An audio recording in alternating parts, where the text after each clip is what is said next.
but they don't actually show anything. All they show is talking about how they have a weapon. Got a weapon too.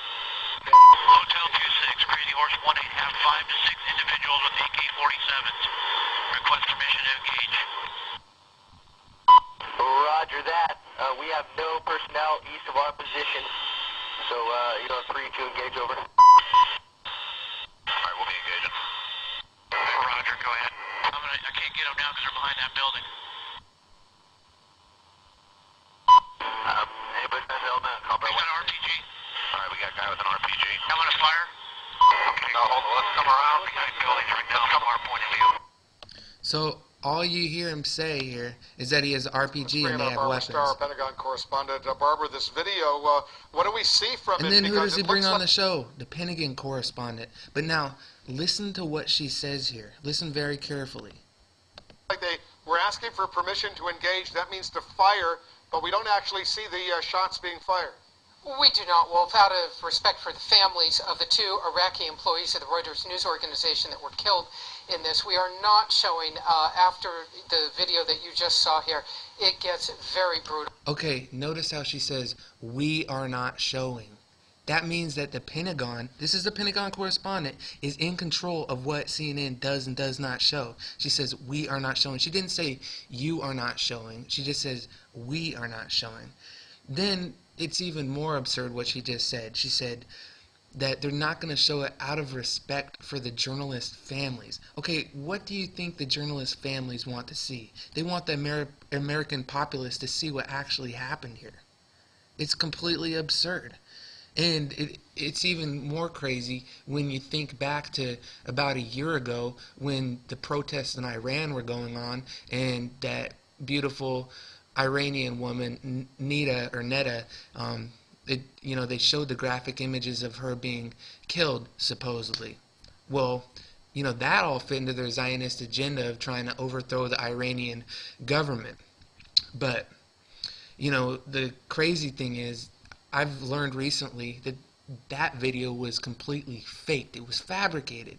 You could actually see her squirting fake blood into her face when she's lying there. It's not even real at all. If you'd actually, I'll link to that video here, but you might think I'm crazy, but that video was completely fake just to fit into their Zionist agenda, and that's why as soon as it happened, they showed it on CNN over and over and over again. But then when it comes to 2 journalists being killed, they say, we're not going to show it out of respect for the families. But listen to what she says. Apache gunship helicopters flying overhead did attack this group of men on the ground and kill them. There was an investigation of this incident.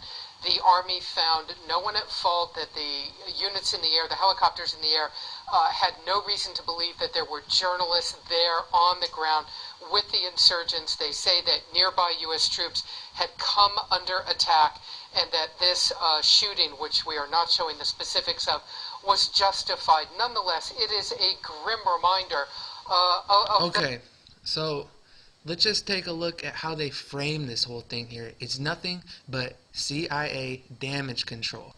First, Wolf Blitzer didn't report that the video was leaked and it was covered up and hidden, and they denied the Freedom of Information Act from Reuters. He denied that. Then they only show the part of the video which says, oh, they have weapons, oh, he has an RPG. Then they cut it off and say, out of respect for the families, we're not going to show it. Then the first guest they have is a Pentagon correspondent saying that the Army already did an investigation and there was no wrongdoing. And it's just a complete government psyop. But I have to hand it to him. MSNBC actually covered this well, and they gave a good introduction. Then they interviewed Julian Assange, the co-founder of WikiLeaks, and he came out with some startling information. He says that they're coming out with a new video soon about a slaughter in Afghanistan, and they're going to release that as soon as they do their investigation. Then he also had Lieutenant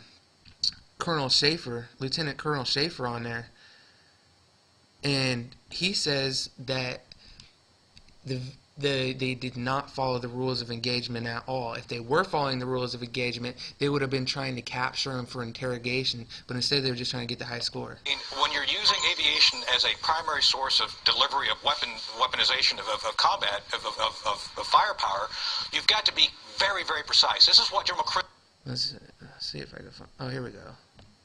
The first rule is you may to be better than good. We've got to be great. I understand the context of both ends of this, that there were a lot of RPGs coming out. Let me make it really clear, though. Yeah. From your perspective, were the rules of engagement followed from what you see in this piece of videotape? Let me be clear. Based on the fact this is not confirmed video from the Army, I don't know, but based on what I've seen only, and I'm making a judgment of what I've seen, no, they were not. The first rule is you may engage persons who commit hostile acts or show hostile intent by minimum force necessary. Minimum force is the key here. If you see 8 armed men, the first thing I would think as an intelligence officer, how can we take these guys and capture them? We don't want to kill people arbitrarily. We want the intel take. Now, most importantly, when you see that van show up to take away the wounded, do not target or strike anyone who has surrendered or is out of combat due to sickness or wounds. So the wound part of that I find a bit disturbing by the fact that you had people down, clearly down. Yeah, you're also not supposed to shoot people that are trying to rescue the wounded. That's a war crime. So this is real reporting compared to CNN, where they completely, they left tons of information out, and then their first thing is to have a Pentagon correspondent justifying all this, and she admits that we're not showing, we're controlling what gets shown. It's not up to CNN at all. So you already know, don't trust CNN.